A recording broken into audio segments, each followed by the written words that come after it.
Mic check, check, check.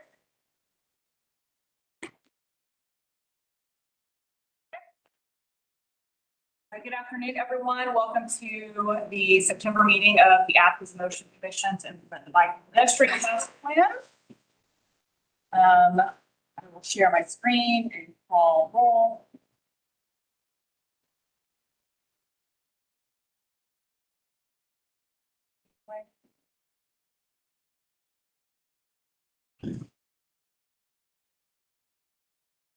All right, Lauren, here, Art, Here. Teresa, Randy, Here.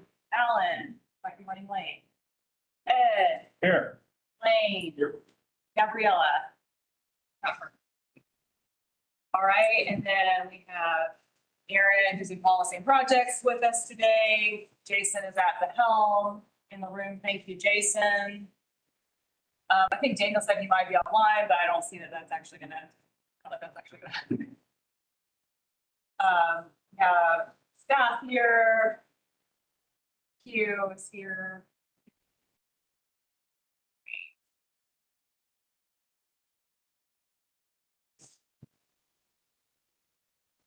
And there's a lot of things going on the roof, but it's probably not coming through the mic, so we're okay there. Why couldn't they have preempted us this time? Yeah. That thing that's making so much noise. Is,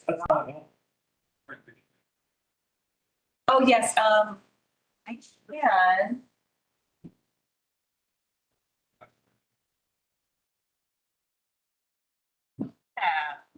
Might feel, I don't know if we can go bigger on Jason's screen. Yeah, that might be better, yeah. Thank you, now going forward. All right, do we have any public comment that you're aware of? I have none. Okay. So, we'll look at the agenda. Where did our meeting minutes go? Sorry, I had a whole link to this. No, okay, that's fine. Bring it back. Today, we can briefly talk about the annual meeting. Randy has a little update with the presentation I got that, Randy, thank you. Jason's going to give us an update on plan revision and something that was thrown in since we initially sent out this agenda is conversation about Barber Street. And Jason, you're going to lead that with us? Okay. It'll involve a vote. Okay. All right. We'll have a vote. We get a capital projects update. General staff updates. Spoiler alert, the East Campus Bridge, connector bridge is open again. That's great. Any additions, changes to our agenda? I'd like to propose we move the Barber Street discussion just a little bit later down in the agenda. Okay. Maybe in our staff report section.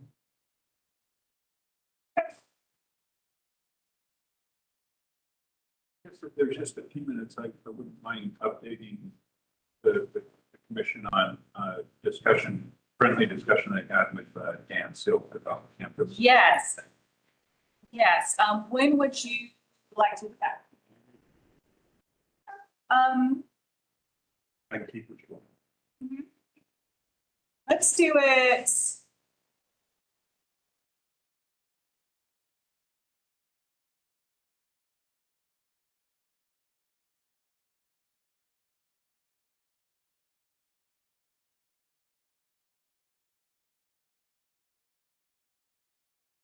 Okay. All right. What would represent it as a UGA? Right, AMC conversations. Yeah. I wouldn't even say it's Art Edison. Yeah. I wasn't representing the Okay. commission. I say like it's informal. There we go. Yeah. About campus, like.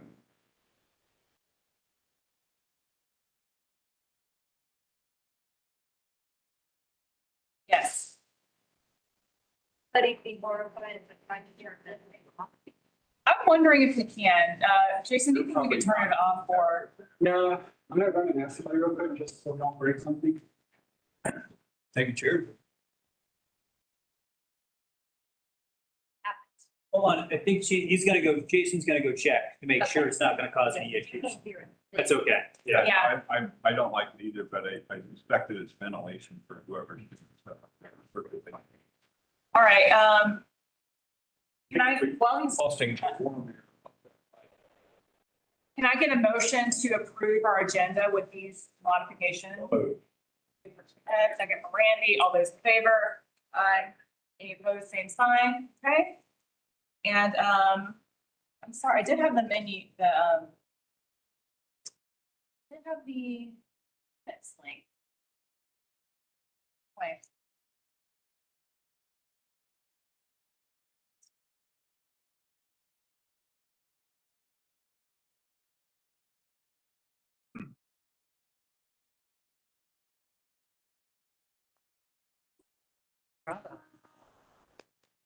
Good thing you didn't touch it. All right. Touched it.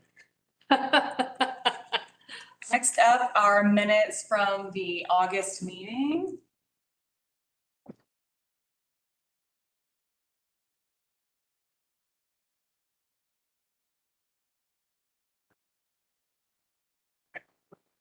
Talked about the UGA micromobility policy. Blaine gave us an update.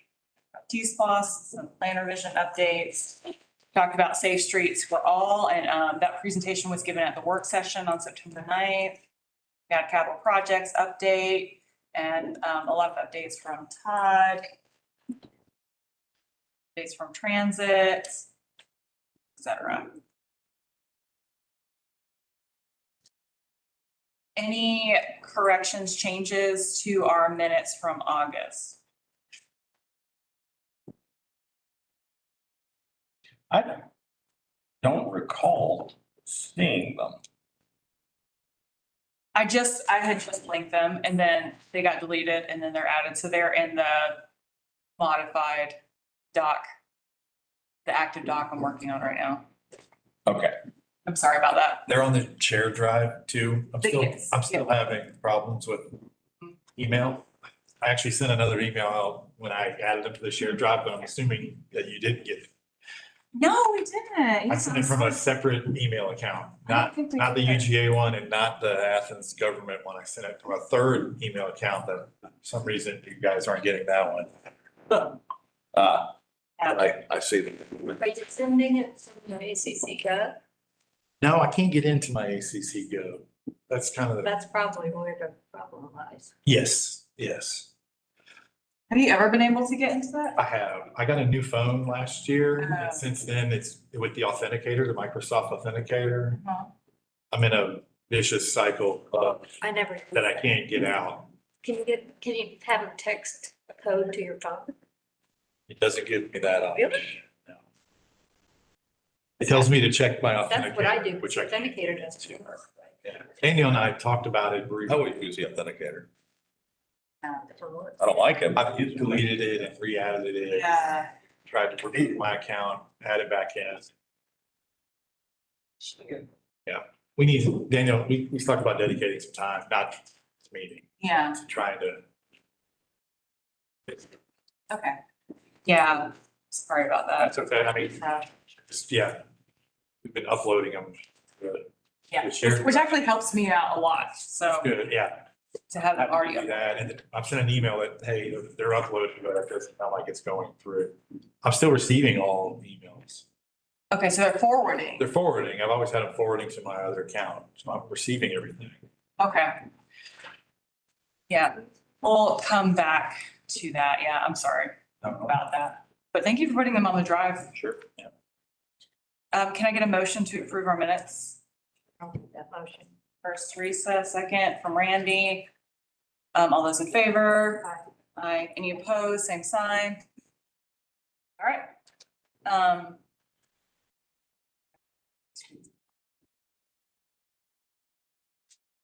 Next item on the agenda. We're talking about this a little bit early, so we can come back to this if it's too soon.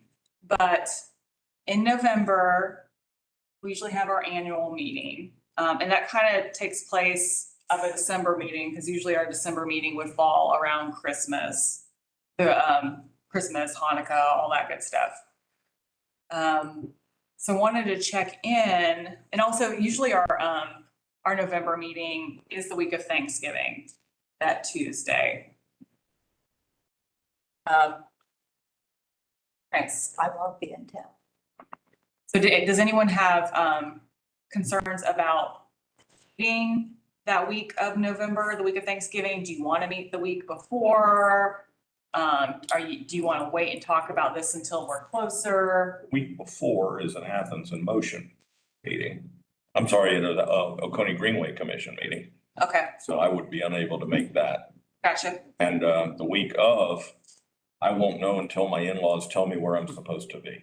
I'm out of town the whole week, so. You're out of town the whole week, yeah. The other option, I think sometimes what we've done is pushed it to, I feel like there was one year where we pushed it to the following week. That is the same Tuesday as the Merit Commission meeting, which I guess it depends on like if staff has a presentation or something like that, that might conflict with them. That would be a good day for me, December 2nd. What about December 9th? Could be then we're pretty far from our October meeting. Right. If we're not gonna have a December meeting, Mhm. split the difference. It's about halfway. Yeah. Okay, maybe, I just want y'all to, maybe we'll just think about it right now. And I'm hesitant to make a decision without, I guess, Daniel here, and maybe we want to get further along closer to that time, because I don't know what's gonna be part of the agenda cycle. Once you get to know that. We might know some things, but there's probably could be things that get added, things that get changed too, so. Okay. All right, so we'll come back to that in October.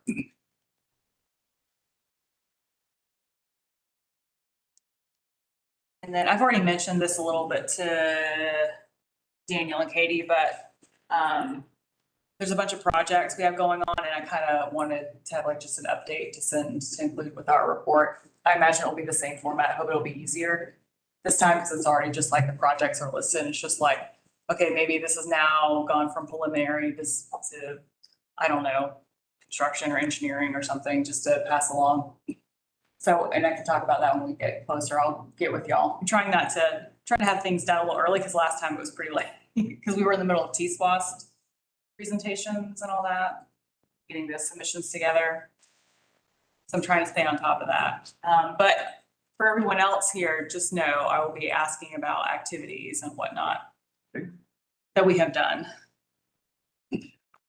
And then something that is not on here that I just wanted to mention is on the Merit Commission agenda for the October vote is, do y'all remember y'all had to weigh in on Government Operations Committee, thoughts about consolidating commissions and everything. Currently on the agenda, the main thing is they're talking about, I don't know what is a word to put it, but reposting the Athens Motion Commission through ordinance because we were created by resolution. So we would be like the Greenway Commission. We would have an ordinance. That's the thing. And they're also talking about having a $25 stipend for our meetings, for one meeting. So your committee meetings, they don't count and you have to show up. Well, and I'm just trying to wait and find out whether or not I'm gonna get one for each meeting I go to, or do I need to step down from a commission? Yeah, That's all, I mean, yeah. fair's fair. You're on 2 commissions. You're like powerful. I mean, I'm gonna be rolling in it. Yeah. You know, take us out. Birds and beer. Let's do it. So that is on the agenda. I was happy to hear about the resolution for statute and everything. That's good. Yeah, so thanks again for y'all giving recommendations, and we'll see how that pans out in the October vote, but I meant to mention that. All right, those are my chair updates. Next, we have updates about T-SPOS 2026, and Randy has a presentation, which I will pull up now. Yeah, Randy, you want me to drive, right? Yeah, if you would, please. Go right to slide number 2.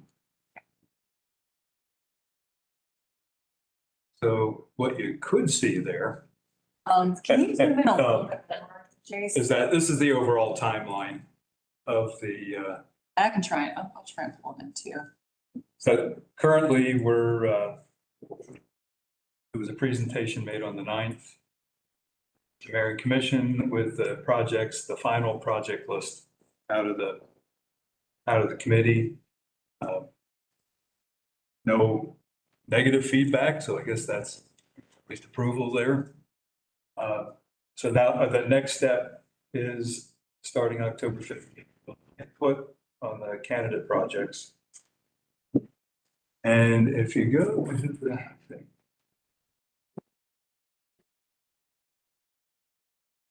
It's a few slides down there is the actual list. Yeah. Yeah, the first one. That's bigger. So this is the final list. We did the 150% included the phase 2 of the North Avenue Loop replacement, which by cutting that out brought us right to just about $60 million, which is what we were tasked with allocating. And these are the projects that will be going forward through questions, grievances. It was not an easy task, seeing that of the $200 million for the overall T-SPLOST, we were only allowed to divvy out 60 million, as 140 million were already allocated. Village makeover is toward, getting rid of poles and cables and whatnot. Yeah, it's mainly, Steps toward that. yeah, a little bit of construction, a lot of planning. And the College Station bike lanes, do you know? That is to make those, actually, to really try and make them to be physically separated. Yeah.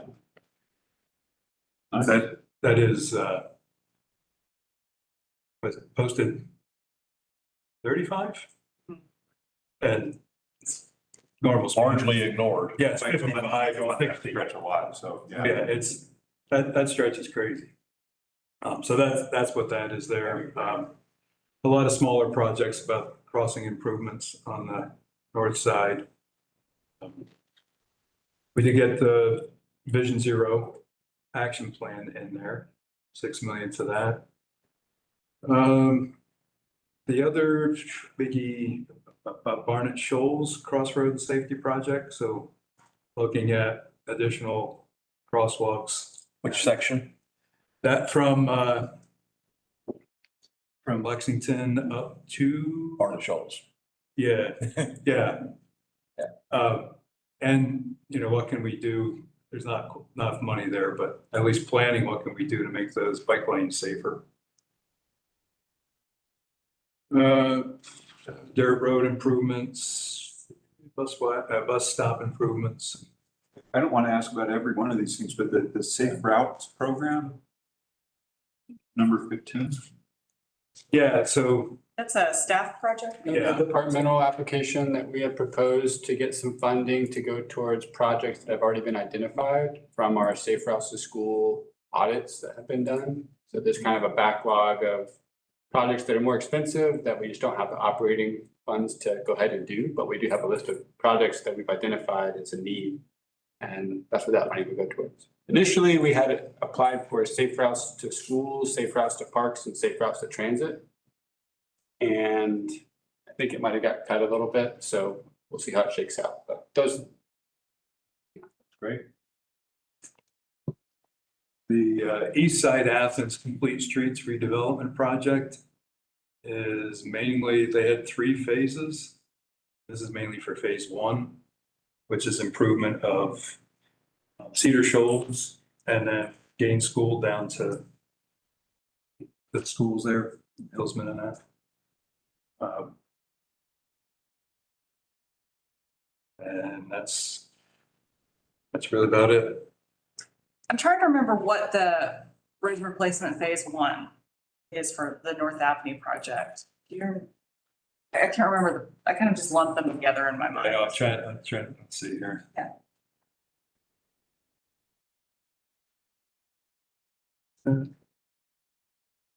Seven.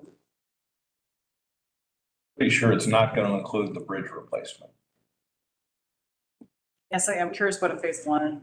So design for replacement of the bridges across Route 10 to allow for bike and pedestrian access. Extend multi-use trail from Collins Industrial to Old Hall Road. The original application said to connect with the race grant, but we know where that is. It's mainly just making it easier to get across the bridge, because yeah, you're right. It's not enough money. There was some significant debate as to whether GDOT actually has that on their list or not. And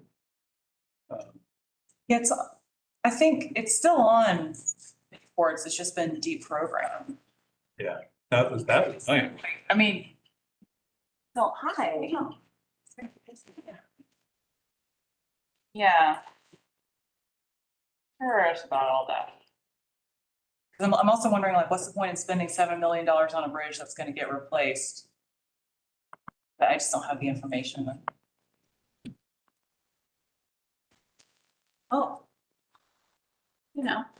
It's down here. Hey. We're hearing a lot of interesting noises on the roof for anybody watching this in the future. So making us a little nervous. Yeah. I think I actually felt particulate matter coming down. Yeah, it sounded like it. I thought, yeah. You guys are welcome to move if that makes you nervous. Gotta die somewhere. Extra. Not an Athens in motion meeting, Yeah. not in motion. So that's where we are. Yeah, anything else you wanted to show from this? Well, actually, yeah. Scroll, try and remember, there's one slide on here that shows the allocation of 140 million. Okay. Where is?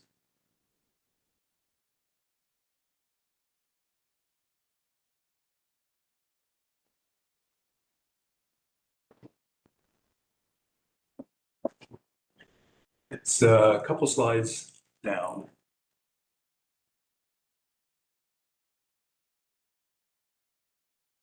Yeah, this one? That one. Yeah, do you want me to zoom in closer on the? Yeah, on that This one? table, yeah. So this is what's been allocated already. So significant portion for road pavement program, another big chunk for transit services. And then live steam pipe replacement, bridge repair, residential traffic management program, the mall transfer station,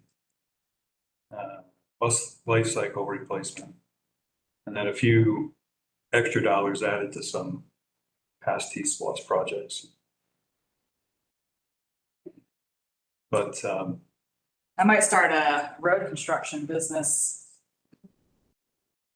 yeah, it was, Yes. it was very disappointing to the committee that what looks like general budget items showing up in T-SPLOST, but Maybe a new city manager will get things straightened out. A girl can dream, right? yeah, Yeah, these are, I mean, the Mayor Commission, they vote on the budget and we've been using SPLOST to do things like road pavement for a while now. granted, we have the potential here, maybe, when they're repaving a road to taking advantage of adding some bike lanes or, That's right. managing it around that. So it's not horrendous. But, Right. That's right. We have a complete streets policy, right, which worked closely with staff on. Stephen Bailey was in all of those meetings, going through that line by line with us. He's very familiar with that. It was before he was full-time director. He was assistant director at the time. So yeah, that's a great point. Yeah. Yeah. Okay. Anything else, Randy? no, that'll be it. Great, thank you. That's right.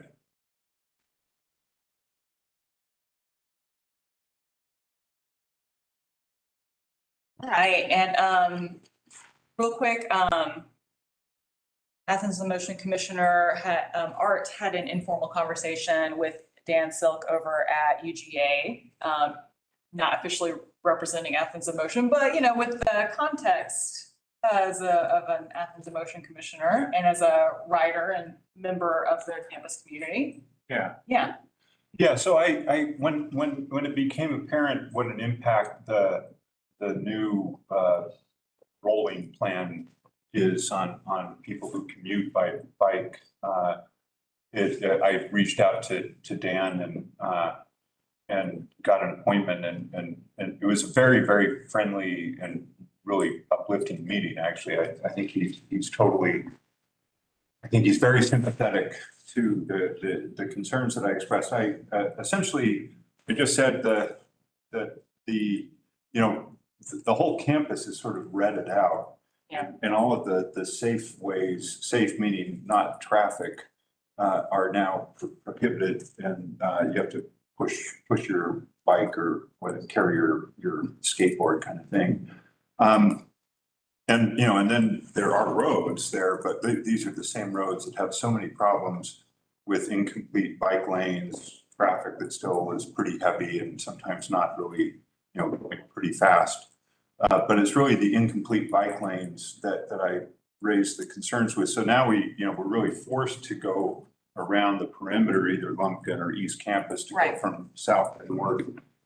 Neither one of those is really adequate for great protected, safe biking. And so I just noted that now there's really no good way for us to get across campus. And there are a lot of us who use a bike as our primary means of transportation. He's sympathetic, and he's actually a bicyclist himself. The big motivation to implement the plan is because, there are just so many scooters going around and some, on the sidewalks and through the busy pedestrian zones at UGA. And I can say as a pedestrian on campus, it's much better right now. You don't have as many, except for the scooters that still don't care or pay attention, but it is much safer not having things going all over the place, including bikes. A lot of people do their throttle up their bike and go fast through all of this too. So, I can understand the motivation for doing it. So I basically just said, it seems like there could be some compromises, like, for example, close it off during the peak hours, 9 to 5, and then open it up for, perhaps there could be some striping on some of the areas indicating where bikes can go or where wheels can go and where pedestrians can go. There are a lot of paths that, at least informally, I think have been sort of multi-use in terms of the width and in the past the use. And I thought, that some clarification on these paths could be really helpful, perhaps with some marks on the pavement or to indicate who goes where.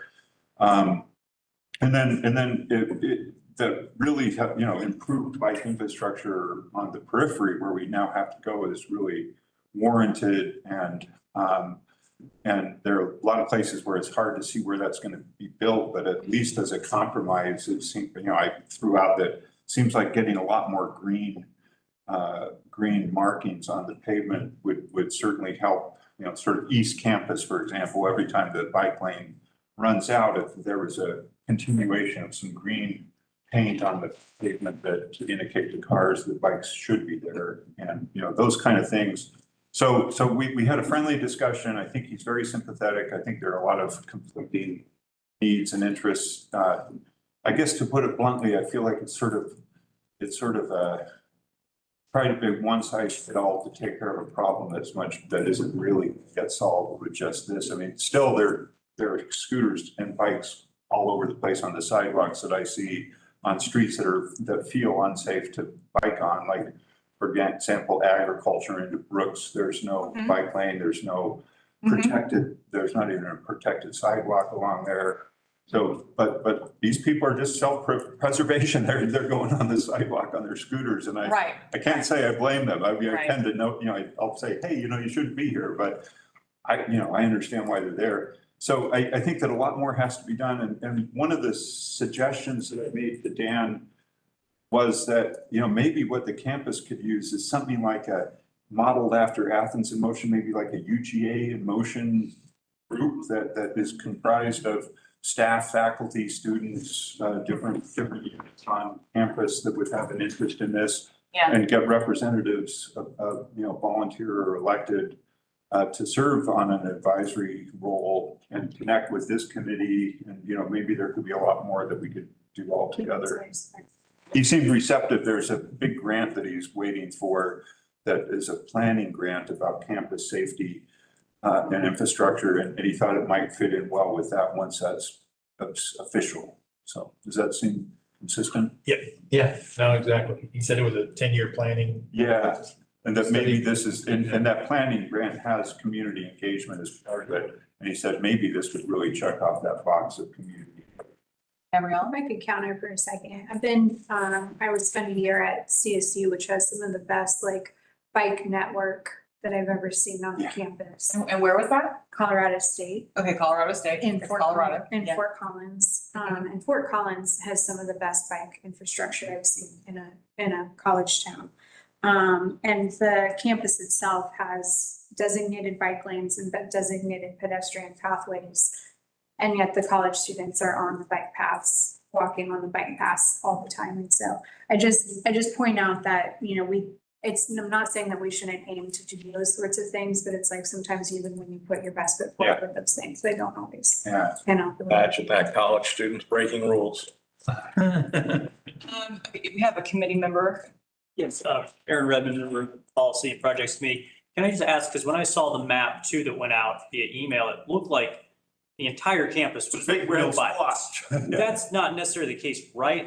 Even UGA streets like Baldwin, those are still open to bikes, right? Just like cars. Right, the streets are Streets are open, still, right. but. That's not even clear on the map. Yeah. Right. Yeah. It's basically from Lumpkin to East Campus, Broad and Carlton Street, which is the center of the entire campus, but no. But I pointed out still to Dan that those are the streets that are actually really problematic that put us in the center of campus because they don't have good bike infrastructure. Even Carlton is really a tough one with the hill that goes up right there, that there's no bike lane. And I don't mean to argue, there should still be something to be done about bikes. oh, I totally agree that, so bikers are, they're at fault in all of this too. The people who are zipping around and breaking laws and cutting off pedestrians and stuff. That's not good for any of us, but they got to make it easier, I think, to actually get them on. And I also suggested not only, 9 to 5 hours and open it up to wheels after that and on the weekends. It's pretty deserted most weekends, but it's still officially. But I think getting a student organization is probably your best bet. A student run organization. I mean, faculty, staff, yeah, but I think if you get a student run organization, student, that might make a difference. People listen to students. I think what I've seen on campus, you get the best results when you do have a wide mix, but you certainly have to include the largest demographic on campus, which is students. But student, staff, and then the public safety, Dr. Slope with public safety, those kind of things will generate the best results. And you weren't here last time, but we mentioned that, and when I talked to Dan too, he wanted me to express that while they did kind of throw this all together as one, one size fits all, that it is a fluid operation and they're gathering data and to review it and to see where we can make tweaks, and that they were open to making adjustments where we can. Yeah, he seems very open to making it work. Yeah, have has Dan indicated, like, could we have him back in like October? Is that too soon to talk about how it's going, or? We didn't talk specifically about that. I mean, I mentioned that maybe when you get some more data, but I haven't revisited it, but I think he would be open to it. Yeah, we could certainly shoot for that. Come to our meeting. Yeah. That'd be great. Yeah. Yeah. I bet he'd like it. Yeah, I mentioned it last time too, that when I talked to him. He said he would be happy to do it, but yeah, we wanted to make sure he had enough information to. Yeah, so we could shoot for the October cycle, and if that doesn't work, then maybe maybe the January cycle, and he'll probably be like, okay, here's what we're doing differently this semester, or here's what we're changing. Since we'll have 2 more meetings in the year at this point.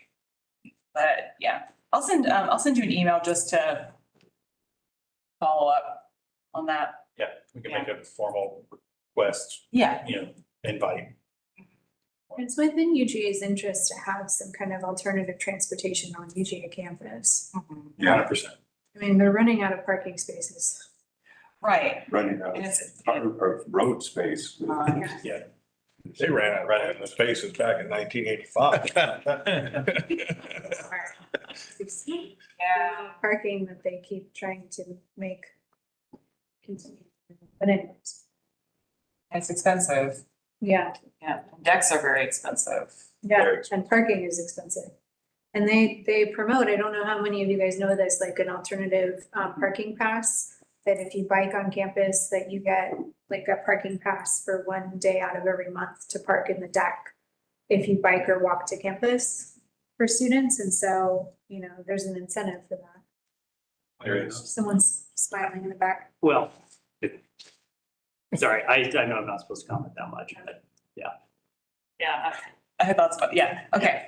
I'm gonna move us on. But it's not the end of this discussion. Appreciate you reaching out to Dan. We had a great overview from Blaine last month.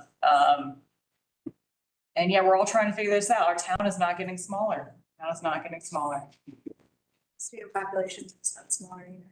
Yeah, right. But all right, a little behind schedule, that's okay. Plan revision update. Ready?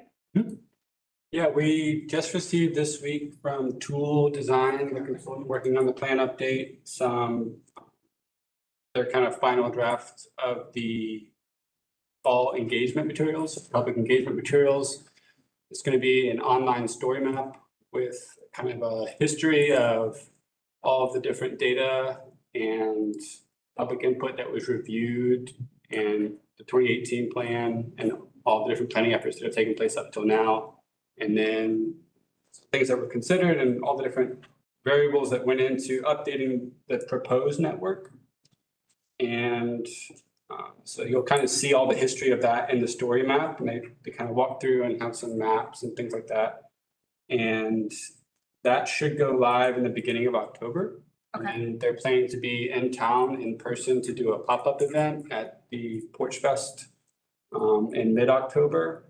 And then they'll be kind of promoting that, and it'll close in mid-November before Thanksgiving. Survey is going to try to, not asking about like which areas of town we want new infrastructure or upgraded infrastructure, but asking to get feedback on the plan itself.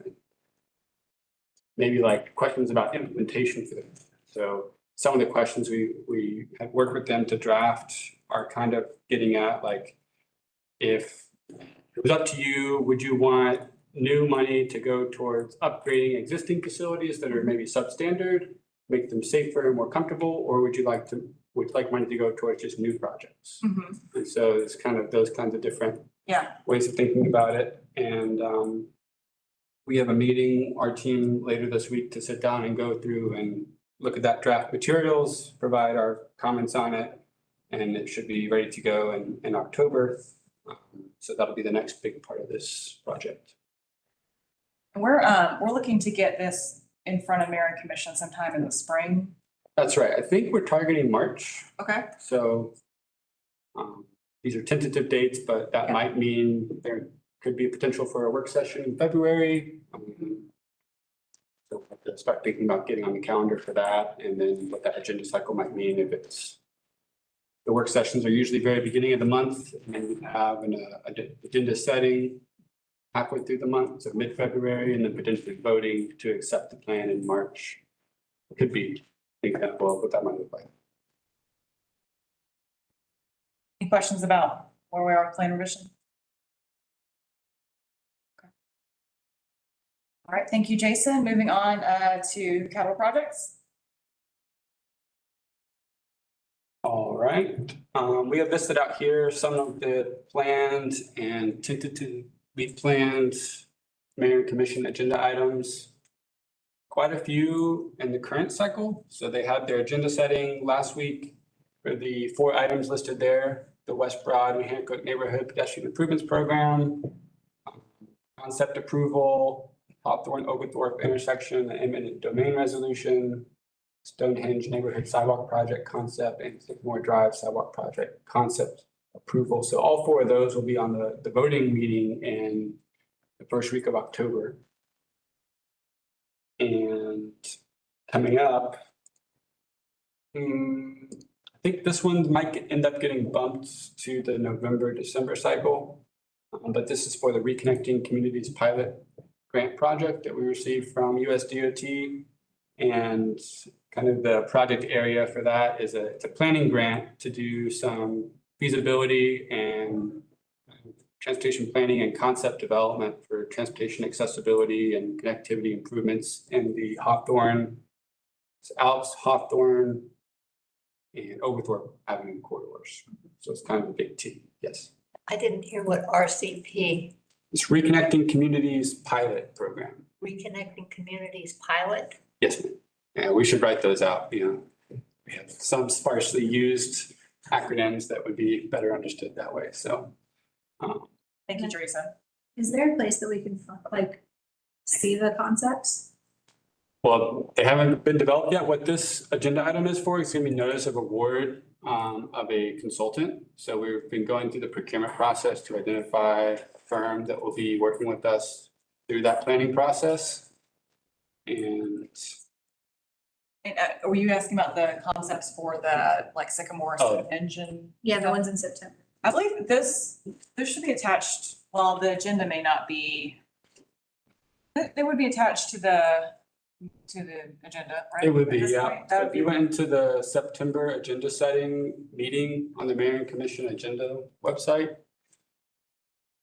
those 4 agenda items should be on there. And they usually have like attachments of what the concepts look like. Okay. And then the residential traffic management program is RTMP.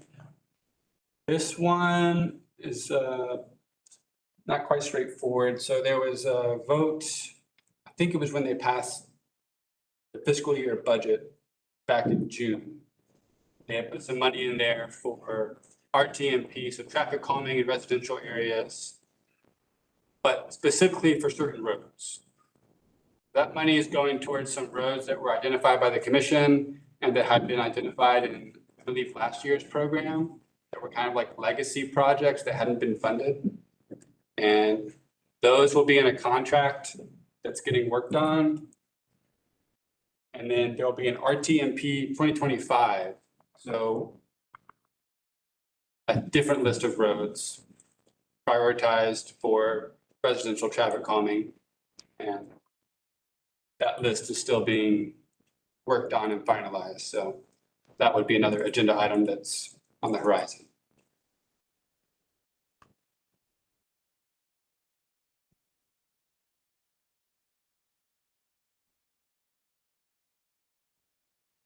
These both say tentative for the mayor and commission work sessions.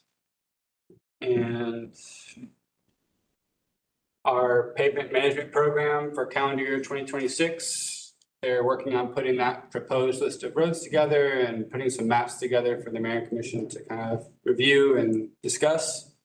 So I'm not sure if it's officially going to be on October 14th in the October work session, but should be coming up because calendar year 2026 is coming up. So they try to get those paving lists finalized before then. And then in November, another work session to go over what's What's the current update? So that'll be kind of in a similar timeline as the annual meeting and your request for an update on all the different projects that's going on. So the multi-use path, it's on Jefferson River Road, has had a lot of complicated elements to it with the railroad and working with GDOT and all the normal right-of-way and utilities things. So Yeah. that'll be an interesting one to see as well.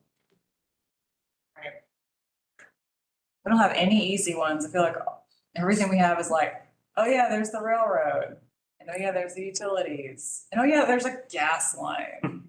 Cool. A lot of railroads in Athens. There's only like one left. There's still too many. A lot of rail lines, yeah. Yeah. All right, cool. Thank you, Jason. Todd, are you there?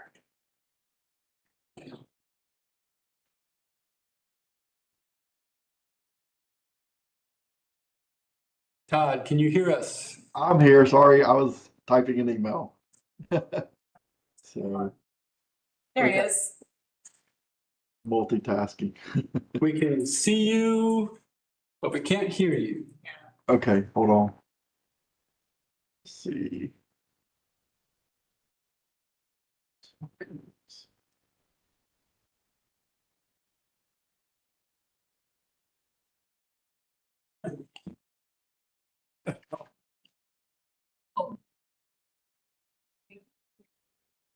Now, He's got it streaming two ways. It's on a lag. That happened to me. let's see. Can you hear me? Yes. Yes. Okay, sorry, I had a WebEx meeting right before, a Zoom meeting right before, and I have my mic switches back and forth for the two different ones, so the controls. So, okay, I will share, let me get my thing up. And I'll share the screen.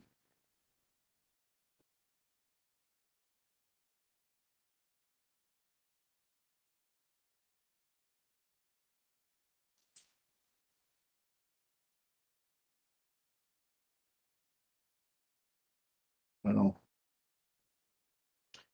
okay, so Firefly 3, Phase 3, it's the segment 2, which is from Rannick Road to Moss Road, Athena, is it's basically about 95% complete. They've got since this picture, they've gotten the shoulders grassed in, and so the concrete's down.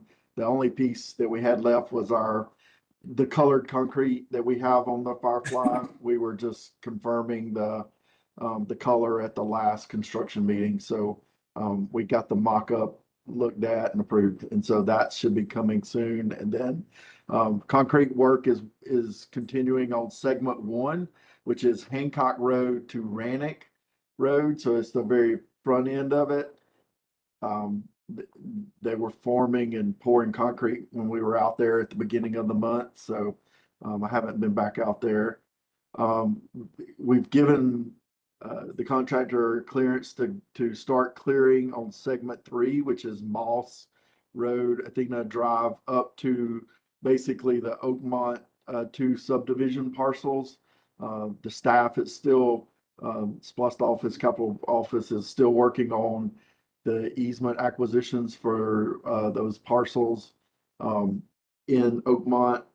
So that's where we are on that. And then the Greenway Trail expansion, the MLK from North Avenue to First East Broad Street. We had the public information open house on September 4th. We had 36 people attend the meeting, and public input for survey is open until October 5th on that one. And then the Okeechobee Street Bridge, of course, is under construction. And I did clarify for Lauren with GDOT, and it's expected completion on their website is December 30th, 2026. And so our trail construction under the bridge will begin after they have completed the bridge. part. So, it's a ways off. And then Lauren said, the East Campus Greenway Bridge is open. The repairs were completed a little bit early. I believe they were done about September 4th. It was around that public input meeting, I believe. I remember it being open. So Yeah. that's all I have. Awesome. Yeah, it was great to see that bridge open early, that the contractors were able to finish that. And thanks for getting clarity about the GDOT North Oconee River Bridge project there. Yeah. Yeah, I may have had what we were anticipating completion of the trail, which was pushing 2028 in that on my previous, when I had the slide up last time, but I've got clarification now that that's the bridge completion. And then after that, it'll be 2027 probably, I would think, when the trail under the bridge would be completed. But, we have to wait on the bridge to be done. So that could Right. impact the length of time for the construction of the trail. Hey, Todd? Yes. Yeah. Could you just comment a little bit more on the easement acquisition for the Firefly Trail and how much you anticipate that getting resolved or not in the near future? It's in the capital projects office, so I know very little about that process. Okay, So Derek Dolster would be the one that would know about that process. I just know there's, I believe, 9 parcels that they're working on. So. Yeah, and Todd, I know originally we had been thinking, I think maybe in your previous slides, previous meetings, that the trail would be substantially complete in February with it pretty much done in March. And I think that we were hoping to also have that include the parcels near Oakmont too, right? That's what we're hoping, but that I don't know. Derek again is he's hasn't told me any timeline updates and all based on that. So I'm not sure, but that's what we're shooting for, is that February completion. Yeah, do y'all give any updates, does Athens-Clarke County Response Office give any updates to the city of Winterville about the project that you're aware of? I don't know if they do or not. I don't know. Chris is on city council, Okay, who is very much involved with Firefly Trail. But he's not given a whole lot of information. No, not as far as the easements go. Yeah.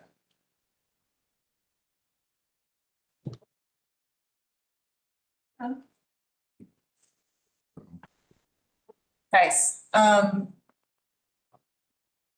Any additional questions for Todd? Nope.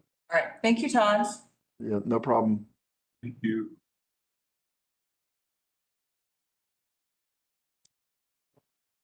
All right, transit. Who we have online? It's Jeremy. Hey, Jeremy, How are you? doing all right? Okay, I have a brief update with what's going on in the transit neck of the woods. So on yesterday, there was a presentation with the county manager to review proposed changes for our winter 2025 service adjustment. So that would take place on December 22nd. We did get the green light for that. So some key changes will be for like 3 of our routes. Route 5, which is Beechwood Baxter. It It has challenges around the UG library, particularly the Baldwin Street area, which tends to bottleneck. So for its new alignment, it will bypass Jackson Street and head up to Lumpkin Street before resuming its current alignment. Route 6, which is Abbey West via Hancock and Broad Street, its alignment along Vassar Street will change. It will make a left onto Magnolia Street and continue serving Broad Street that way. So it will complement our Route 20 Georgia Square Mall. Give it maybe I say 15-minute service on that stretch of Broad Street. As for the alignment that would be missed along Vassar Street, our Route 5 will continue servicing those stops every 30 minutes. And finally, our Route 26, which is College Station via the UGA campus, it will now serve the UGA parking route lot, which is located off of College Station Road. Okay, yeah. That's the E23 lot? Correct, yes. Thank you. And one more note, I'm not sure if everyone is aware, but Athens will be hosting the 2025 Georgia Planning Association Conference, which will be held at the Classic Center from October 8th through the 10th. Transit will be doing a driving tour of the different areas of Athens, so that should be pretty interesting, and we are excited to be a participant of that. Nice. Nice. So that was all I had. Any questions? So those route changes will take into effect December 22nd? Correct, tentatively, yes. Okay. Nice. Great. Any questions for transit? Thank you. Yeah. Thank you, Jeremy. Thanks for keeping us in the loop. You're welcome. It's on the agenda. I don't know if we have any updates from planning today or if anyone's heard anything. Not today. Okay. And did, I see we have Hugh on the agenda. I think that maybe he had to go. So I don't think we have any updates from him as far as I know. Anything else from TPW before we go into the crash report? Do we want to do the Newton Bridge thing? Or the wait. Or Barber Street, yeah. Yeah, do you want to go ahead and go into that now? Sure. Probably should. It's 5 o'clock. Okay. Okay. Yeah. Please bear with me.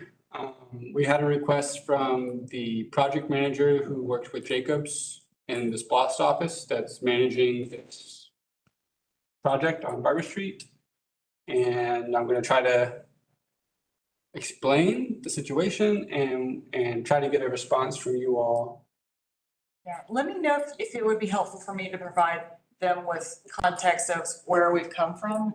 I may need your help with that part. Okay. I've got a little bit of stuff that Daniel had written up in an email, and then we'll go from there. All right. So this is sub-project 7 from T-SPLOST 2018 and the Barber Street Bicycle Pedestrian Improvement Project. We're specifically going to be discussing segment 4, and that's from Boulevard to Prince Avenue. And the full extent of this linear project was from Prince Avenue north up to the Loop. Is that right? I'm not sure if these. Yeah, I think it's supposed to go past, I think it's supposed to go like Dairy Pack Road or. Right, like along Chase Street or up to Chase Street, I guess.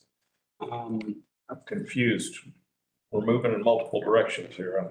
I'm disoriented. I have a second document that may assist with orienting folks. So. So is Barber Street just a delimiter of things happening on Prince? No. Okay. It's its own project. Hi, Ellen. This is a project running along Barber Street from Prince up to the Barber Street, Dairy Pack, Newton Bridge, Chase Street intersection. Gotcha, thank you. And section 4 of the project, segment 4, is specifically from Prince to Boulevard. And what we're being asked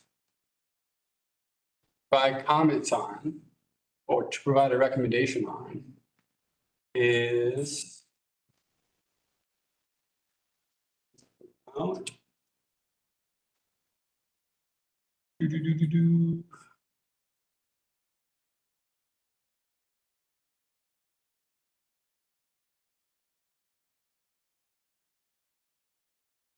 whether or not you all as a body would recommend Sharrows on segment 4 in lieu of a multi-use path if it were to expedite construction of the project.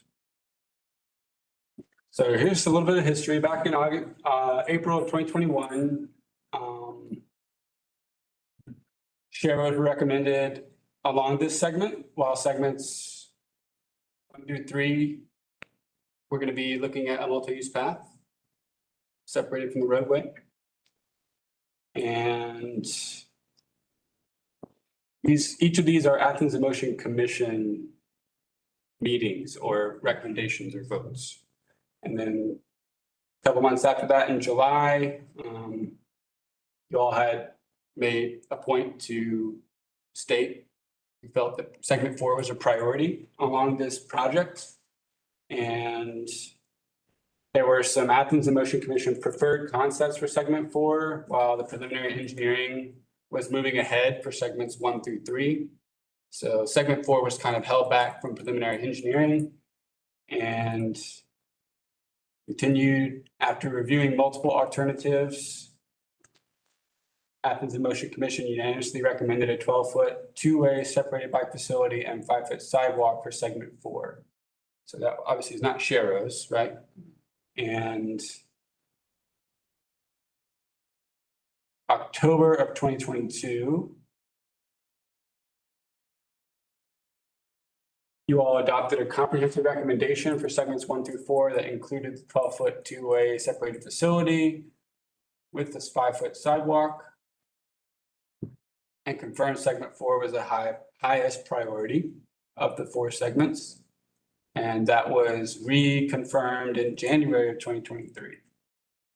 From what I understand of the history of this project, in the preliminary engineering and survey and design of all of these things, there are conflicts with power poles, conflicts with right-of-way acquisition costs and the taking of 1 additional linear feet of width of someone's front yard costs that much more money. So those are the kinds of constraints that the engineers are having to look at. This approved concept that's come through for a 12-foot wide multi-use path and a 5-foot sidewalk. I think what's happened is the cost for the project is going to require this design to be put on the shelf until funding can be acquired to do so. So I think what the idea is that the Sharrows on segment 4 is not the same protection or ability as a 12-foot wide multi-use path, but it is less cost because it's not having to deal with the utility constraints and the private property acquisition constraints. This is what I believe is the history of this project, and the ask is for you all to make a recommendation on segment 4, whether or not you are in favor of putting Sharrows on segment 4 as opposed to this prior recommendation for the concept design, if it is to expedite construction of the project. Yes. Could we recommend a temporary approval of Sharrows for segment 4 so that thing can be completed with the understanding that Athens in Motion at all would continue to seek funding to build the correct infrastructure? I think that idea is a good idea. I don't know if you can technically say it's a temporary recommendation. I think from a SPOS project point of view, this is a bucket of money that's designated specifically for this project, pedestrian and bicycle improvements along Barber Street from point A to point B. And they have to use that money for that purpose. So that recommendation would achieve that goal. But it would also mean that this bucket of money is not going to be able to do, like you said, procure alternate funding. The SPOS project will be done, sharrows could be installed, the project will be built, and that SPOS money is gone. So there Like you're saying, you would have. could be SPOS project Could be. to do that. To do the correct building of segment 4. That could be an option. Forgive my ignorance. What is this word you're using? The arrows, but Share. we share. Bicycle signs would have shared roadway with the bicycle. How do you spell that? SHARO. Arrow that starts with SH. Sharrow. Share. I have never heard that word in my entire life. Okay, thank you. Second that. Thank you. You take an outline of a dead cyclist. That's about. It is a bit good. It'd be more slow traffic on work. You had the actual dead cyclist. All right, Fairly. Just on the road. I don't know. Cool. Just on the road. okay. I don't. Yeah, Thank you. I would, That's the brief rundown. Yes, so thank you, Jason. This was a project that we spent a lot of time on as a commission, and Aaron's nodding because he remembers when he was on the commission. We had a lot of meetings and options and like what is actually going on here. And Teresa even went through and did her own summary and analysis to try and explain it to the rest of us back in the day. So Jason's got some stuff pulled up. Jason, do you mind if I drive and I just pull up a map of Google Maps? Would that be okay? You got it. Okay. Let's see, I want Google Chrome.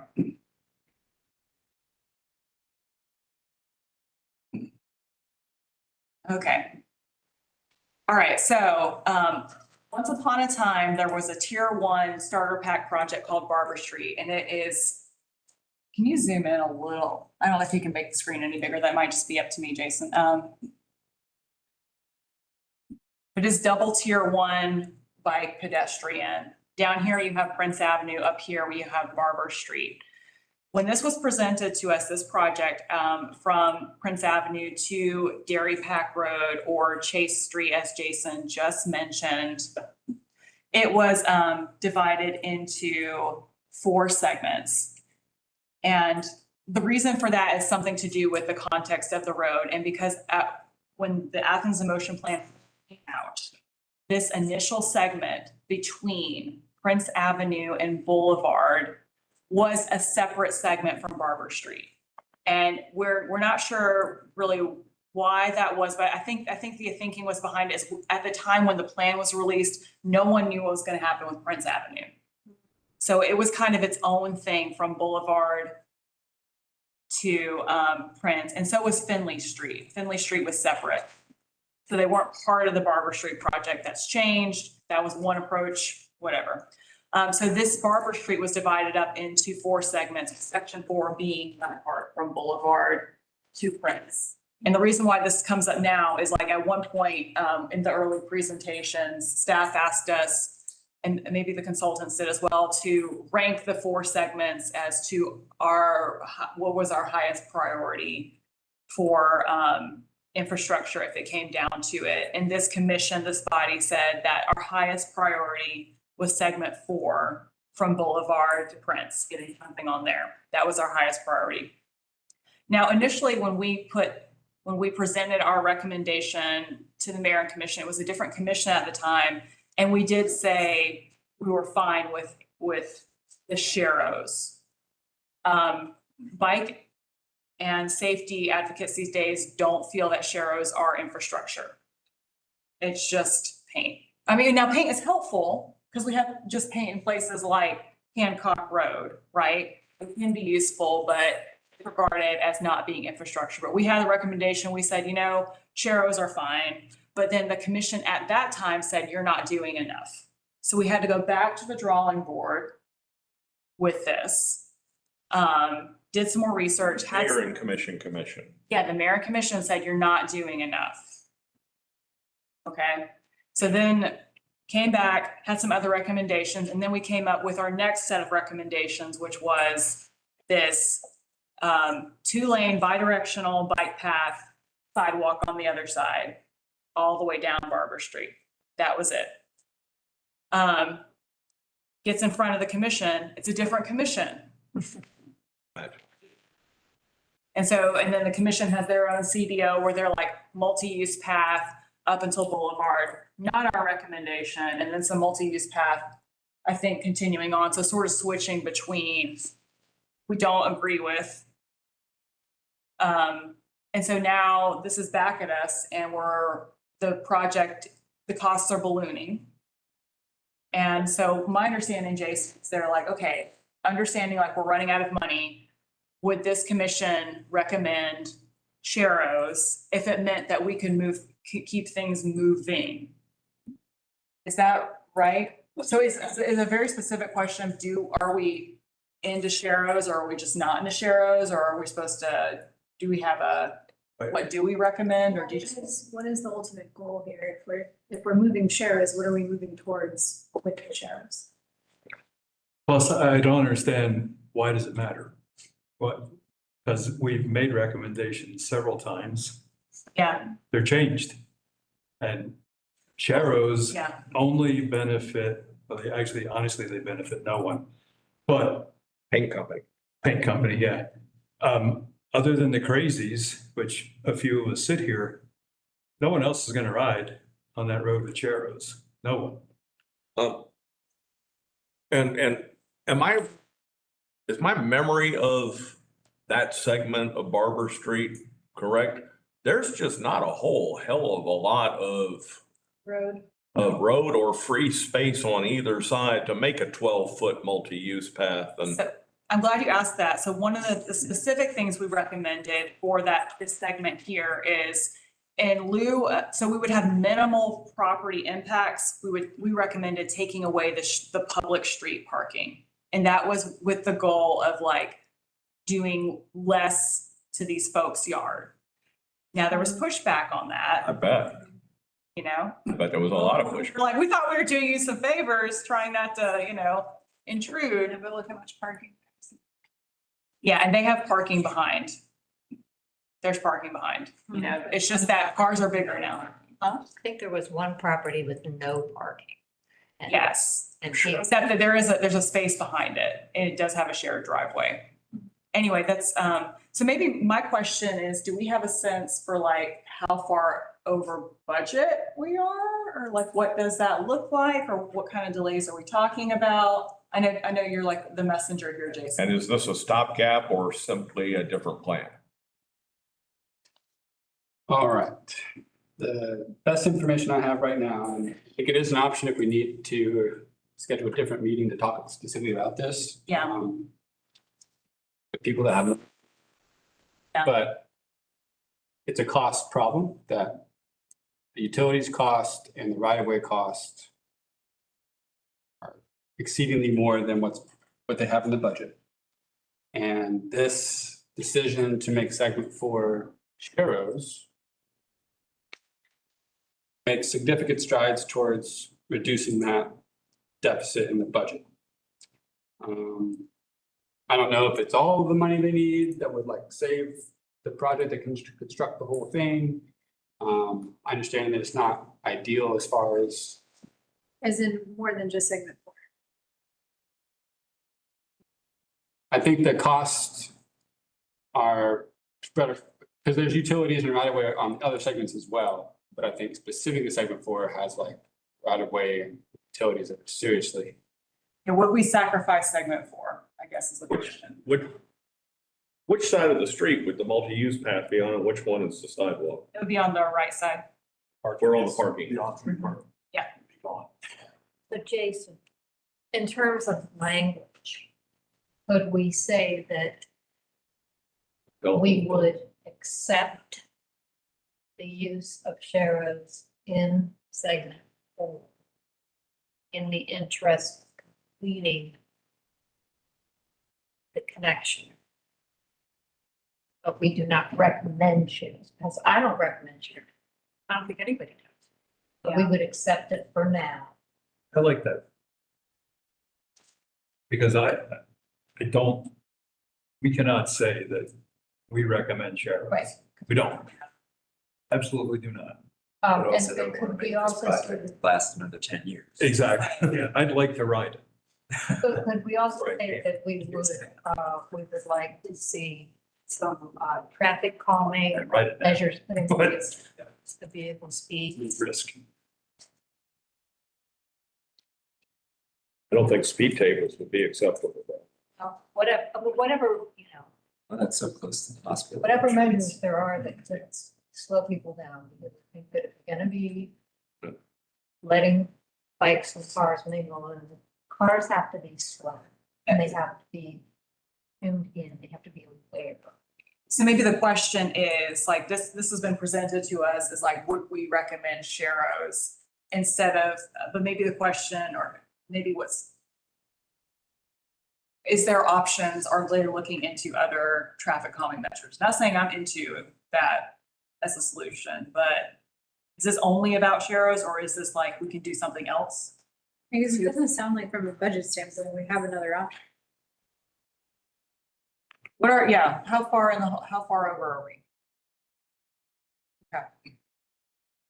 What's driving the need for a vote now?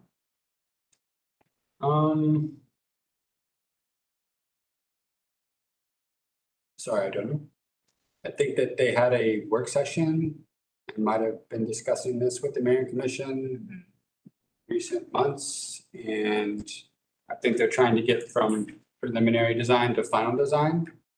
And this is a pretty big element of finalizing their design. So I think that's the need for a decision. Does anybody remember, I think this is Melissa Link's district, and she's spoken about this in the mayor and commission meetings back maybe a year or so ago, but she was in favor of not putting a multi-use path the entire length, but I don't remember the conversations, whether this was the section or not. I could say she's my commissioner and she's not in support of the multi-use path. In this section, you're right, she's really not in support of doing away with parking. I would think the parking was the issue there. I would bet that's a political landmine. The Boulevard Neighbor Association was in favor of our recommendation. Was the separated bidirectional facilities. Kind of comes down to like, how much do we want to sacrifice what our original goal was in favor of trying to complete the entire project? The other segments of multi-use path, from Boulevard down to the Chase Street, I think there's supposed to be some bidirectional bike path along there still. It's gotten complicated because the railroad has made things complicated too. Do we know how complete they are? Or how close to complete? For the plans? Yeah. I think they're pretty close. So first of all, I know this has come from project manager, so thank you for asking for our opinion. Thanks for bringing this back to us. I'm wondering I think that we would need more information and that this is a different commission and we would like to see where things are and what we're looking at. Because with the CDO complicated things, and I have no idea what this is actually looking like right now. Especially I know there's been complications with the railroad and having the bidirectional bike lanes go over that and what, we don't know we're talking about, or how far we're over budget. And for some folks, this is brand new to them. It was a complicated project to begin with. So is there I would say maybe we don't have a recommendation or we're not changing our recommendation now without more information. Is this up for the next voting cycle? I don't think it's that imminent. Yeah, So I don't know if they would. I think they might prefer if y'all have the ability to meet sooner than y'all's next meeting. Do we have data on traffic speed in that section? Is it, We could prepare that and I mean, because I kind of like Teresa's suggestion, if we're going to go with a compromise and do a share-o, that it seems like having traffic calming along with that is not such a bad thing. And yeah, maybe, so the question is like, is there room to fit in this other stuff or not? That would be useful information, for us. But I don't think, we don't need to get into weeds on what that exactly looks like, but are we talking about just sharrows or like more than sharrows? That's a relatively short section from Boulevard to Prince. Is traffic speed a huge issue there? I mean, you More space, right? yeah, I mean, you're pretty much gonna have to really try to. I think things have gotten, so I think originally when we were meeting, there was not a three-way stop. There's not Right, a at three-way Boulevard, stop. right. There is. And there's that plans for That would change the equation. Yeah, it's just, one of the things I want this group to avoid, and what I'm hoping we're avoiding, is creating any new gaps in infrastructure, which is what this would do. It would create another gap. We have our best, safest example of separated bike facilities, roll facilities with Prince Avenue. And so it's kind of a bummer to create another gap. So in that context, basically, what I'm hearing is we accept Teresa's wording as we don't recommend it, but we're willing to accept this as a stopgap, so to speak, I think, okay? Or we just flat out say, nah, we got a plan. so more data. more information. Yeah, So maybe more information also gets us to the same conclusion. What kind of information do you think that we might glean that could change the perspective of this commission? I mean, we can take a look at this and tell that with all of the telephone poles and everything that are along there, it's gonna be a huge thing. There's gonna be political fallout associated with losing on-street parking. yeah, we've kind of we're dealing with that. That's not, yeah, the issue is not the political side, it's the money. So- At this point, we've kind of dealt with that side. So does There's a plan. the money that exists today, is that enough for 1, 2, and 3? Segments 1, 2, and 3? And how could- Possible to use some of that funding for segment 4 first and then maybe push one of the other segments that might be more achievable in the future. Does that make sense? But that'd be some of the information. We had more time and more information. Yeah. we can get y'all more information very quickly since this is a priority for Diana and her team. We can work with them and provide y'all. yeah, maybe we What's the could budget get question? a focused crash report along there too, over the last couple of years, if there's. I've got some craft data. We can look at that, but the main thing is, y'all, it is tier 1. It is a high priority. Well, it is a gap. I agree totally with Yeah. that, with what Lauren's saying. But, I don't want a single person to get breath. We say, okay. One single person. Which means we would need to stick with the original plan. Well, either that or they get the cars to drive 10 miles. They'll still run you over. You know what I'm saying? I mean, if I don't want us to say, yeah, this is okay, and then have somebody get maimed. Yeah. I would feel if I voted. To bring us back around to something Randy said is like, why do we give our recommendation? Staff, the project managers has reached out to us because it's a tool that they can potentially use. when, you know, they're doing this project, they're presenting like, oh, we don't have enough money, or, you know, it's useful for them to say, like, we talked to some people about it, here's what they said. So we thank them for it, but yeah, you know, commission. But we should still have a point of view. So yes, if you can ask if we can get more information, understand a little bit more about the timeline, if that needs to happen, before our next meeting, we can talk about whether we'll be able to achieve quorum or not. We did do additional meetings outside of the regular monthly meeting for Barber Street because it was pretty complicated. I will say one of the complaints the mayor and commission often get is kicking things down the can to the next meeting so that they have more time to look at data and not make a decision.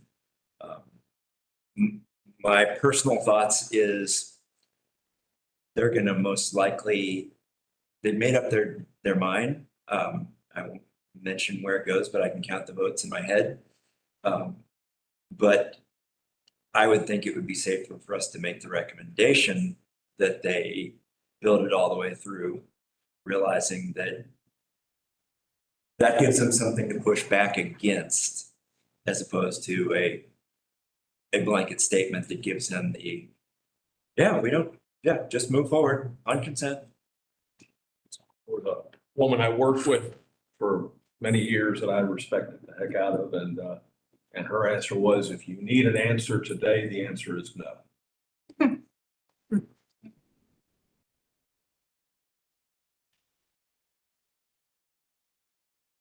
Here, here. They don't have to vote today? We're not voting today, and if we can get more information at our next meeting, or if it needs to be before, we will see about achieving quorum. Yeah. Thank you, Jason, and thank y'all for your thoughts on that.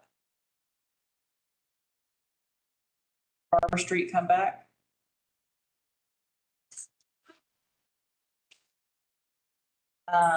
And in our agenda, I did paste some of that text that Jason was sharing up there about a brief history of our decisions in the process, if you want to take a look at that. In the agenda we already approved? Yeah, now it's kind of like a loose document. Yeah, I probably should have exported that again or something, but we have a, yeah. No timestamp. Crash reports. Okay. Yeah, so how bad are things for August? Not as bad as it's been. Yeah, no fatalities in August, which is nice. That's great. Yeah, we did have 5 bicycles and 2 pedestrians who were involved in crashes. All of the serious injury crashes were motorized vehicles. So no, none of the bikes and peds this time. And yeah, that's actually 4. I did it wrong, but that's anyway. It's fine. Yeah, so the summer lull is over in terms of number of crashes, unfortunately. We're back up to kind of our usual numbers. Yeah, totals are getting bigger as always. Let's see. Visual snapshots of where these things happened. Materials. Not all these were mapped, but we can look at the addresses on the table below. Same with the bicycle crashes.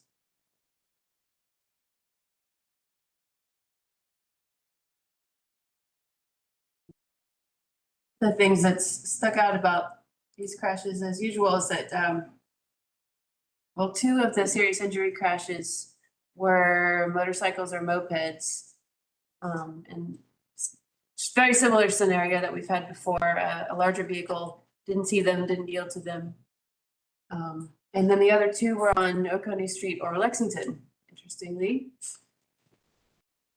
Else. Version. I think we did have some bicyclists injured. Both turning vehicles that appealed to them. I think one spoke to Scott at Bike Athens after being hit.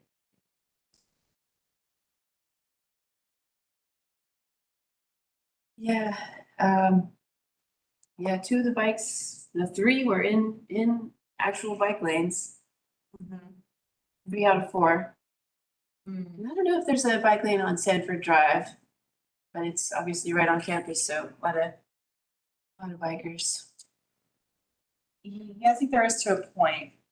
Parts of it. Just from Cedar Street down to Field Street maybe, but not from Cedar to Carlton Street. Right. Buses. Any questions or thoughts about? I thought this was linked in the agenda, but it's not. It's just at its own pages at the end of the agenda. It's not a special link. At the end of the agenda. At the PDF. The PDF version, that's it. That I'm looking at, which is on Google. I think Lauren, you might have sent one and then you said, I forgot to add the crash report, so here's a new one. But I missed some of the, I definitely saw it on the one she sent. Yeah. And there- actually, the second one she sent, the 1.5 meg one, not the 1.2 meg. Is there a list somewhere of the recommendations Vision Zero has made to the mayor and commission to make our roads safer? Be a big document coming at the end of the year from the Safe Streets for All Vision Zero Safety Action Plan. And that's probably it's definitely the most comprehensive work that's been done. So that'll be the first time the mayor and commission have seen the recommendations. So that's from our Safe Streets for All grant, the planning grant, and I would think that other Vision Zero recommendations, aside from the Vision Zero resolution, would have been in the form of project recommendations. And it could be, certain components or elements of projects that you all make, the similar types of design, like we were just talking about sharrows versus off-street facilities and the trade-offs of that, right? And so I think those would be the form that those Vision Zero recommendations take. But this document, that's the safety action plan coming at the end of the year, I think will be a lot more Vision Zero intensive. Did we get a sense for how the commission responded to the work session? It was well received. There was a lot of excitement on a lot of the data analysis that was shared. One thing in particular that I think a lot of people are really going to enjoy is the Vision Zero dashboard. Yes. And it's going to have crash data, some maps and charts, and the ability to kind of filter and look at different patterns and trends. If you're curious about how many crashes occur at night versus during the day, or on weekends versus during the week, lots of different variables that you can kind of sift through was one thing that they were excited about. And there's a couple of the quick build projects that are in the works that they're excited about. And I think just quick build as a tool for doing some kind of safety implementation is something that our department, and I hope that the commission, it sounds like they're on board with, and to experiment a little bit with lower cost, lower impact projects, but doing something quickly. And just lots of different project elements that they were excited to see more of. So that was a kind of an introductory work session, and we'll have another one in February on that project for them to kind of ask more questions, and then it'll be on the agenda cycle and the voting cycle for February, March, for them to discuss and hopefully vote to accept the plan. And a lot of the recommendations that come out of that plan would also be used to the T-SPLOST 2026 project, as the Vision Zero implementation. That money would go towards those kinds of things. Great. Yeah, I love hearing that they're into the quick build projects. I hope they see that can be a win for everyone, including the commissioners themselves in their districts, say like, look, there was this accident, this crash. Here's what we have done only like a month or 2 months later. And here's how it's working, or here's where we're gonna make adjustments. So yeah, I hope they see the value in that. The high injury network was a exciting deliverable that came out of the data analysis. It was looking at all the roads that were on there and Yeah. seeing how they're kind of scattered all around and so it was a good work session. Very excited about it.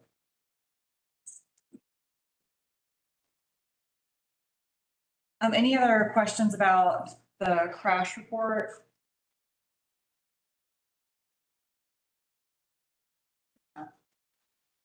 And thank you, Katie, for getting those out to me early. I'm sorry that I'm leaving pages off still. I'm like dragging the pages over and I couldn't see the other bottom ones. That's on me.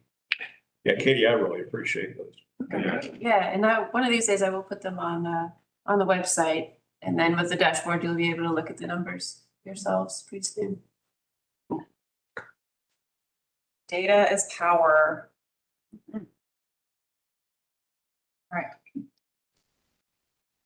Anything else staff-wise from y'all that you want to mention? We'll have some new content on the website for the Safe Streets for All project and the quick builds. Coordinating with our operations teams, they're going to be installing them and the consultant that's been doing the design for those. They're procuring some materials that we're going to use for those quick build projects. We are coordinating with the consultant and a company that we are purchasing near miss camera technology from. Interesting deployment of new technology that's kind of these cameras that can kind of sense in 3D. And they have this AI technology embedded within them that they can track and monitor movements of users of the transportation network. So it's not just vehicles, but kind of could be deer running across the road, could be people walking, could be buses. And they kind of can classify all those different people, whether they're in a car or a van or a truck or a 18-wheeler or all these different types. And then they also can monitor how closely they pass and if it's defined as like a near miss. So it's not a crash that would show up in a data point, but it's a near miss. So it's another indicator of potential roadway danger or design improvements that can be made. And those are going to be deployed sometime soon and collecting data. We've selected some locations on the high injury network at certain intersections for Right. those. Great. Anything else, Katie? That's most of it. Yeah. Yes. Yeah, we're excited about the near miss stuff. Someone who's had some near misses recently.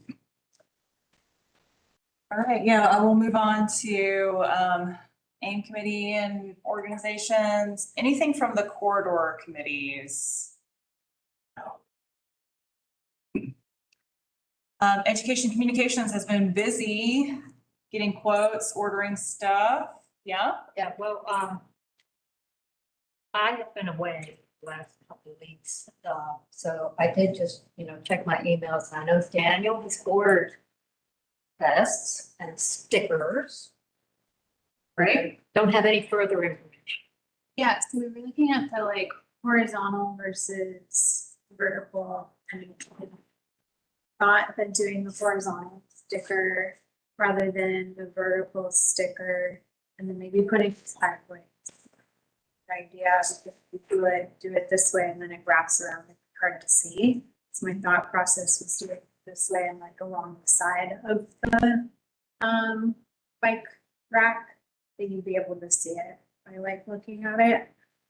So that was my thought process. And then he just ordered them. So I'm like, okay. So there you go. Okay. Yeah. Yeah.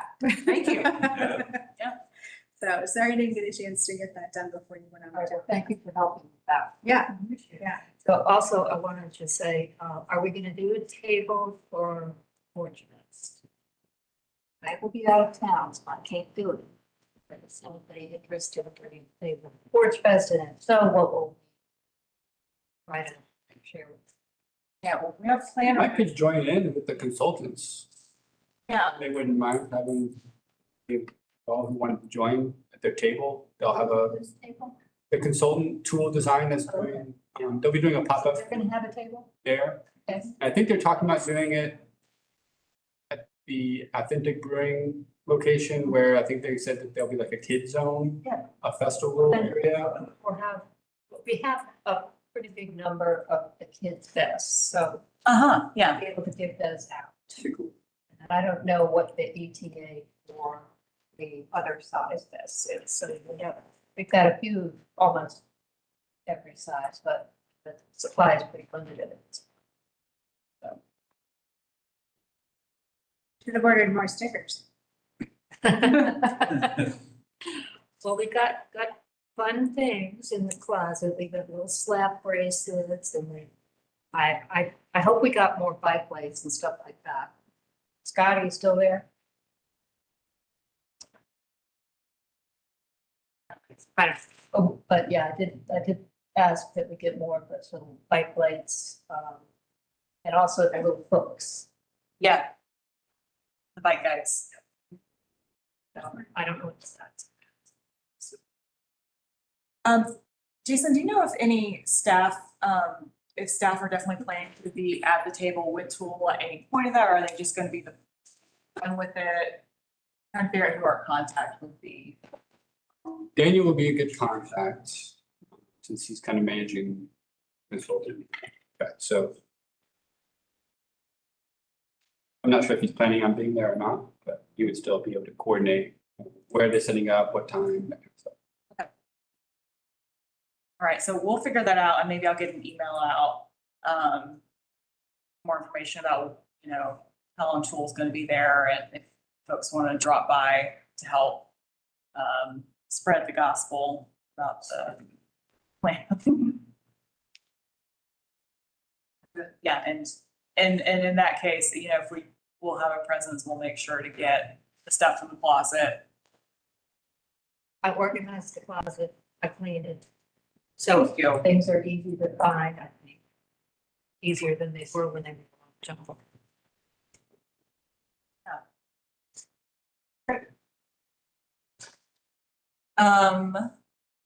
Anything else, policy and projects?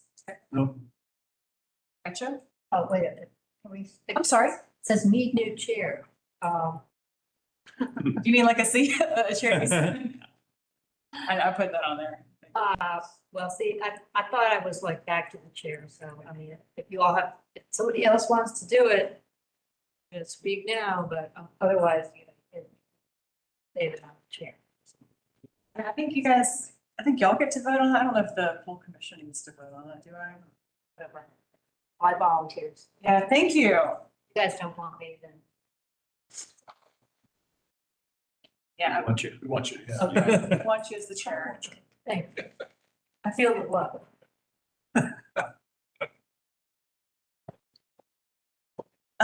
Also, there's a note about need banner.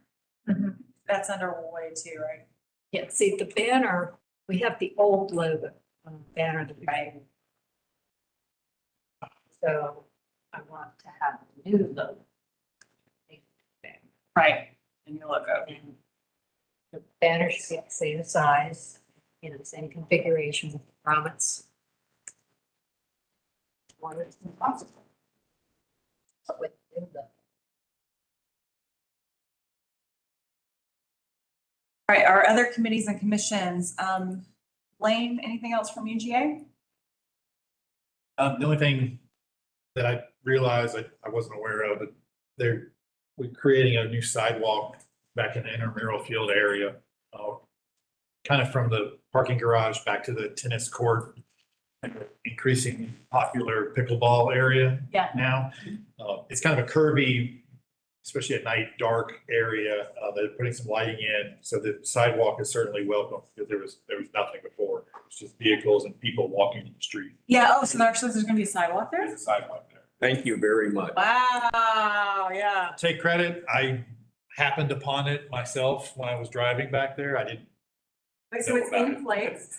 Yeah, it's right. It's in progress too. I think they're doing more, but they've already completed a portion. I do a bird walk every season out there at Yeah. Lake Herrick and Oconee Forest Park, and when we come back around to that bend and everything. Of course, you know, where burgers aren't, binoculars are up here and the cars are whizzing past and I'm thankful for a sidewalk. There's a portion that was kind of a goat path. Yeah. There, and it's an actual sidewalk now. It's nice. Yeah. Not sure how that came about, but it's great. Wow. Oh, that's great. That's some fantastic news. Thank you. Yeah. Ed, you got anything else from the Greenway? Just that the Greenway Commission appreciated your heads up, Lane, about the lighting and everything, fully understand. You know, they fully understand that it's part of the agreement that y'all do that, but we appreciate the heads up and notification and all good. Beyond Saturday. Yeah, yep, and I was pleased to see that the bridge contractors made their deadline with some room to spare. Made it very early. Yeah. Yeah, and what I'm referring to is they typically put lighting so that pedestrians can see and be safe as they're coming back from the games, and they work their way over to the E23 lot. That makes perfect sense to all of us. And do you have any updates about the network plan? The network plan is going to go out on the website for public comment, but we're waiting on the MLK public comment period to finish before we put that. So I'm expecting that it's going to be maybe first, second week of October will be when the network plan goes out for public comment. Gotcha. Yeah. So one thing at a time. Yeah. But short of any significant, discussion caused by the public comments, we're anticipating that we're done with the project. Just need to pass it up. Great. Question for you regarding that. Alan, do you have any updates about T-Splosh 2023? Once again, some of us showed up and the other people didn't, so we didn't have a quorum to vote. I will say we have a T-Splosh 2023 meeting at 5:15, followed by a Splosh 20 meeting at 6 o'clock. That is also an advisory group, and neither of us can get quorum. So hopefully they are combining the groups in the future. I think I saw that on the agenda. One oversight group. I didn't see if that one was on there, but I hope that's one they consider, because we haven't, I think 2 out of 3 meetings we don't have one. Sorry about that. That is frustrating. T-Splosh 2018, we had quorum, but Alice Kinman was chair. Alice was? Yeah. Yeah. She made sure. She was a former commissioner too, though. Former neighbor. Oh, yeah, Alice. I need to see her. Okay, cool. We're doing great on time, so we'll go ahead and do a real quick commissioner round. So I'll start with commissioners and committee members, then staff and anyone else who happens to still be online with us. Going that way, Randy. Crap. I don't have anything. Okay, Alan.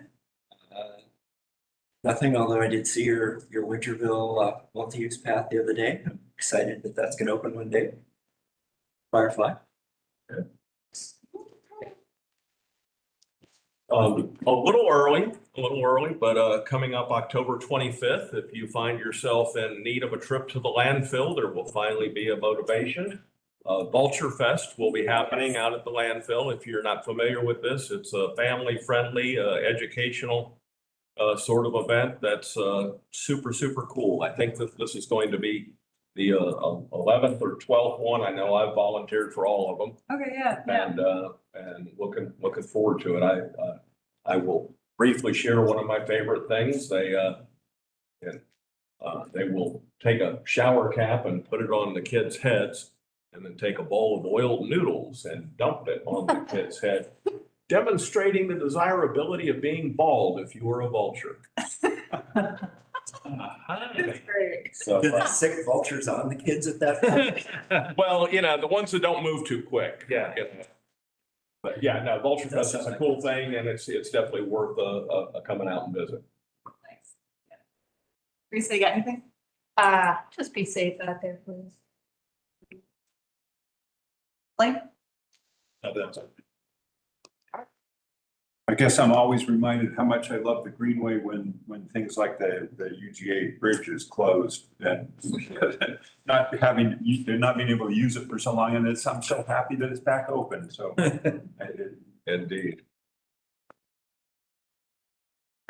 Talking about Colorado State and Fort Collins had me thinking about something else that they do there that it's been on my brain to bring up. I hadn't really had a great opportunity, so here it is me bringing it up.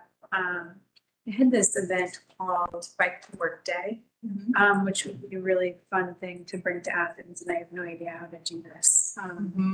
But it sounds like you're nodding your head like you know maybe about this, but basically they would get the local businesses to go along the bike route and they would have free food provided by the local businesses for those who bike to work. But that was a loose term. It was really anybody who came on a bike. And I mean, we wouldn't have to necessarily make it free from the businesses, but that's what the city did. And it's obviously just a really great way to get people to get on their bikes and to get out into the community.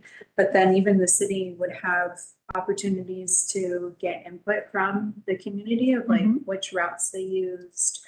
They'd get like surveys for, like, hey, we are interested in making differences to like this part of the town. Like, how would you want to do this? They have like how to fix your bike demonstrations during these kinds of, they had twice a year bike to work events. And I mean, they had, I think, over 30 or 50 restaurants participate in this. So when we're thinking about outreach and your commission, I mean, it would be obviously not as big as Fort Collins, but and certainly I've had thoughts of how to maybe get in contact with Fort Collins and how they started. But that would be, I think, really something cool that we could potentially bring that.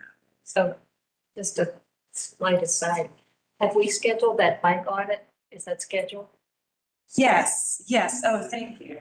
Yeah, October 10th. Okay. Yes. Would you like to? I think I said I would attend. I just like wasn't sure if it was firm. So, yeah, I think that has recently been. but I think, I mean, Then it's, if we could get enough people at one time going from one place to another where there might be food involved, I think that could be something fun to do. This bike audit would be sort of a dry run for something. Yeah, I mean, even if you started it sort of slow along just the Yeah. Greenway or just the Firefly in like a short spurt and just got some local businesses to do. Doesn't even have to be free food if it were like cheap food or something along those lines. Out of town. Put that on it. Thank you. Yes. Love, to see, I wonder like what a minimal viable product of that would look like.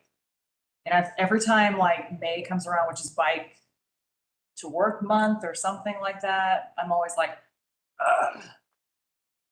so I'm very interested. And that's like in our charge or somewhere, we were supposed to do like an open streets event, and that has proved very difficult. If we instead did a bike to work event or something like that, I think that would be wonderful. Yeah, and I did it all over campus too, and so you can, depending on the campus rules. Figure out something. That's great. Right? It was fabulous. It was so much fun. I mean, people who never biked would come, but you don't care. It's just about getting on your bike and going to these fun little spots, and they would put out on the website, like the map of all the different places, and you would, like try to figure out how to go get a free donut and then free coffee and then. Oh, yeah, okay. It was really fun. Yeah. Spring would probably be a good time for this. Porch Fest is kind of like a, bike to a show. But, yeah. it does bring out the cyclists. It does. Yeah. Suddenly it's like, oh, I knew you all had bikes. Yeah. Garages and in your barns. Yeah. If you make it safe, right? People come out. That's the key. I have to drive to Porch Fest. In Fort Collins. Well, yeah. They would actually plow the bike lanes or the bike paths before they plow the roads. Yeah, wow. Something, yeah. Okay, my parting thought is would love that, send that to committee. Okay. Wait, let me go, committee member, parting thought. Thanks. Gabrielle brought up the ATP, the alternative transportation pass on campus. I used to utilize that a lot. However, a few years ago, UGA took away the North Campus decks. So the only South Campus decks are available. So that's not very good for students and faculty and staff to work on North Campus. So if there's any way that UGA Blaine could bring back at least one campus, North Campus parking deck, that would be awesome. Another thing that I saw too about more people, more students driving on campus, it seems like not only the growth of the university, but I read this, it's a year old, but this is in UGA today. UGA Transit said that since COVID, this is 2024, bus ridership had fallen by almost half. So a lot less students are riding this now, unfortunately. So it follows nationwide trends, but so a lot less students are riding buses, but that's really unfortunate. Probably more driving, more on scooters. But just my final comment was about Barber Street, and just as a citizen, I feel like what's out there now is strayed so far from the original intent to make this road safer for all users, that my hope is that frankly, nothing gets done until a more favorable, political environment for this to get built. Because with it changing between the road and multi-use paths, and if I'm not mistaken, I remember this commission not recommending a multi-use path, especially going downhill away from Prince, because high speeds of cyclists not being compatible with pedestrians. So that's just my personal thoughts on this. Just had to voice that. So, but thanks for all y'all are doing to try to make it a useful avenue for everybody. Thank you, Aaron. Staff, parting thoughts? None. That's it. Okay. I think we have transit is left online. Any parting thoughts? None on my end. Okay. All right, and I think Scott had to go, but there is a joyride this Friday. Anyone who wants to casually bike around town, it's fun. And I know that they are planning a bike camping event next weekend. Not this weekend, but the following weekend, the first weekend of October. So it's on the Bike Athens website. You don't have to haul your gear. There's usually someone who's willing to haul it for you in a car, but it's a good time. You seen where they're going to camp? I think they're gonna camp at Camp Kiwaniskin. That's, but yeah, information forthcoming. Like in Barber Street. All right, with that, we'll entertain a motion to adjourn our meeting.